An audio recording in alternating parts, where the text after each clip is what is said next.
নমস্কার। পদ্মরুচি মুখোপাধ্যায়ের লেখা আজকের গল্প সাদা পালক। তার নাম ছিল তারো। বাবা মা বলতে কেউ ছিল না তার। বেচারা বড় একা একা দিন কাটাতো এক ছোট্ট গাঁয়ে। সকাল থেকে সন্ধে পর্যন্ত খুব খাটতো তারও। কখনো পাহাড়ে যেত কাঠ কাটতে, কখনো মাঠে লাঙল দিয়ে চাষ করত, তারপর ঝুড়ি বোঝাই সবজি নিয়ে বেঁচে আসতো শহরের হাটে। তার মনটাও ছিল জলের মতোই টলটলে। গরিবদের টাকা পয়সা দেওয়া ছাড়াও কেউ খেতে না পেলে নিজের খাবারটা তার সঙ্গে খেত ভাগ করে। তারপর সে একদিনের কথা, তারও শহরে সবজি বেচে বাড়ি ফিরছিল একা একা।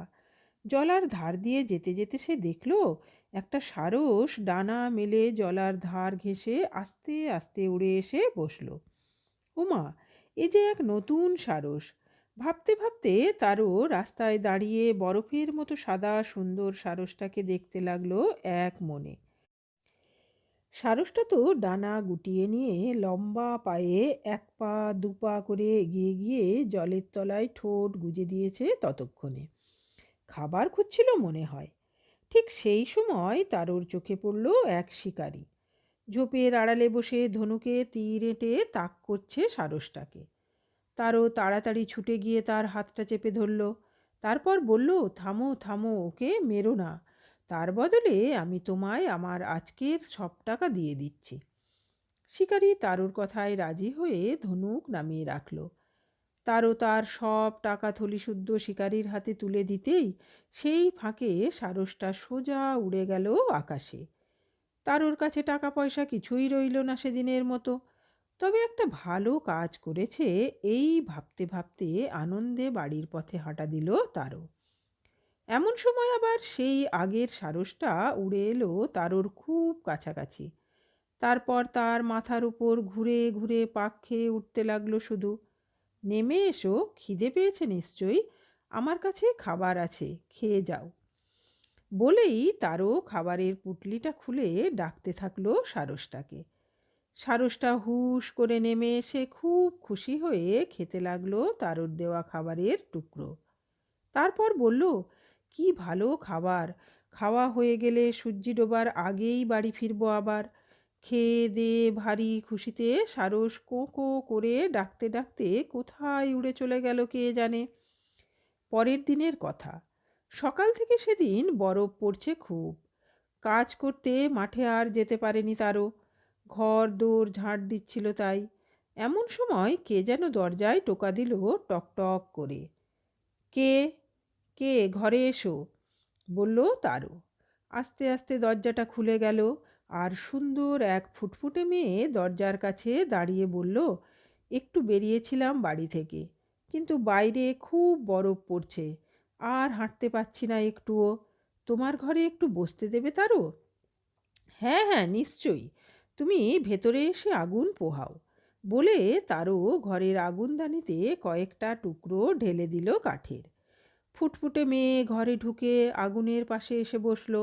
তারপর ঘর দোর ঝেড়ে মুছে রান্নার জোগাড় করলো।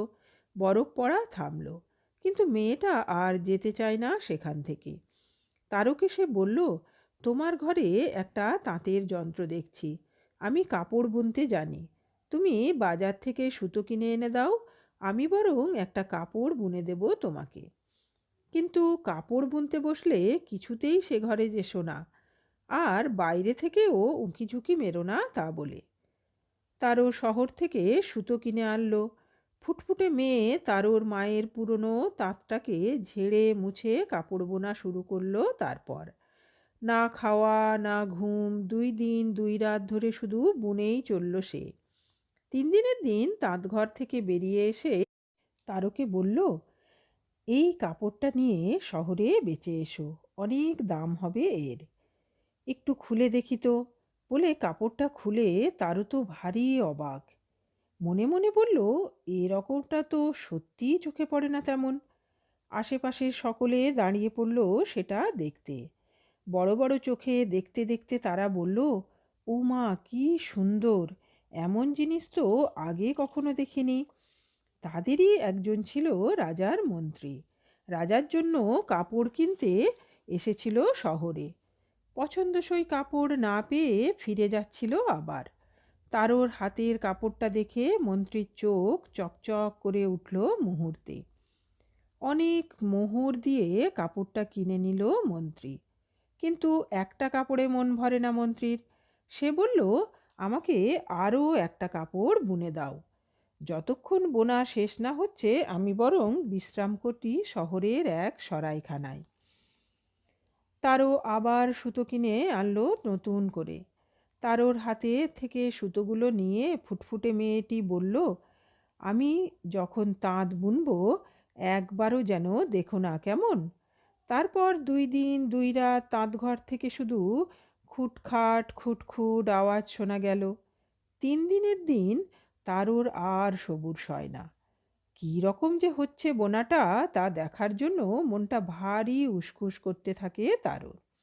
তারপর আগের কথা সব ভুলে কখন যে তাঁতঘরের দরজায় এসে উকি দিয়ে দেখতে লাগলো সে নিজেই জানে না সে কথা। অবাক হয়ে তারও দেখে মেয়েটা তো তাঁত বুনছে না, বুনছে সেই সারসটা। সারসটা পাখা মেলে ঠোঁট দিয়ে নিজের সুন্দর পালকগুলো একটা একটা করে তুলে নিয়ে সুতোর সঙ্গে মিশিয়ে বুনে চলেছে চটপট। আগের কাপড়টার চেয়ে আরও সুন্দর বুননি। আর একটু হলেই বুঝি শেষ হয়। আহা বেচারি সারস, তার ডানার এখানে ওখানে ফাঁকা হয়ে আছে, পালকগুলো ছিঁড়ে ছিঁড়ে ছোট ছোট লাল দাগে ভরে গেছে গাটা। তারও বড় কষ্ট হলো মনে মনে। নিজের ঘরে এসে বসলো তারও। হঠাৎ তাঁতের শব্দ থেমে গেল একেবারে। মেয়েটা তার বোনা কাপড় হাতে করে এসে দাঁড়ালো তারোর কাছে, আর কাঁদো কাঁদো মুখে বলল, আমি সেই সারস যাকে তুমি একদিন মরতে দাওনি তেল লেগে। প্রতিদানে কি আর করতে পারি আমি? মেয়ে হয়ে এসেছিলাম তোমার কাছে, কিন্তু আমার আসল রূপ তো দেখেই ফেলেছো তুমি। তাই এখানে আর থাকা হবে না আমার। এই বলে তাঁতে বোনা কাপড়টা তারোর হাতে দিয়ে বেরিয়ে গেল ফুটফুটে মেয়ে। তারও তার পিছু পিছু। তুমি যেও না, দাঁড়াও দাঁড়াও বলে বেরিয়ে এসে দেখে কেউ কোথাও নেই। শুধু থালার মতো চাঁদ পড়ে আছে আকাশে, আর একটা সারস ডানা ঝাপটিয়ে উড়ে যাচ্ছে দূরে, উপরে অনেক অনেক, আরও অনেক দূরে। একলাটি তারও ঘুমিয়ে পড়ে চাঁদের আলোয় বাড়ির উঠোনে পাথরে মাথা রেখে। তারপর অনেক রাতে ধপধপে সাদা এক পালক উড়ে এসে থেমে যায় তার চোখের পাতায়। নমস্কার।